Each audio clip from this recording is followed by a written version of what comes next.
2023 est l'année la plus chaude jamais enregistrée. Le taux de CO2 dans l'atmosphère est le plus élevé depuis 14 millions d'années.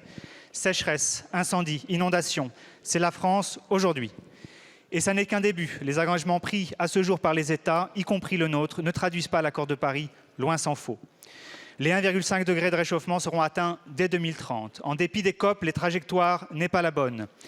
Et que l'on voit le verre à moitié plein ou à moitié vide, la COP28 n'aura pas réglé le problème. L'accord mentionne certes les énergies fossiles, mais pour lui accoler une terminologie floue, transitioning away, pas d'objectif précis et daté, rien de contraignant, ni sur l'arrêt de la consommation, ni sur l'arrêt de la production. Madame la ministre, il faut une rupture, ne pas se satisfaire des déclarations et attendre sans courage l'unanimité qui n'arrivera pas. Le sujet, c'est la sortie des énergies fossiles. Charbon, gaz, pétrole, qui représentent 75% de nos émissions de CO2.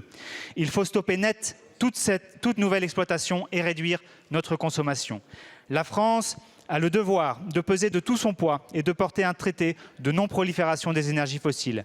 Elle doit aussi se mettre en cohérence, ne pas embarquer M. Pouyanné dans ses bagages de la COP, dire son opposition au projet ICOP, contraindre les banques françaises à ne plus financer les projets d'extraction, ne pas autoriser les forages pétroliers au bassin d'Arcachon, dans le bassin d'Arcachon. Madame la ministre, allez-vous stopper les 8 nouveaux puits de pétrole en Gironde ? Allez-vous prendre la tête d'une coalition pour un traité contraignant sur de non-prolifération des énergies fossiles? Allez-vous mettre en place une vraie politique de la sobriété pour nous désintoxiquer enfin des fossiles? Il est temps de sortir du volontarisme de façade et de passer enfin à l'action. Je vous remercie.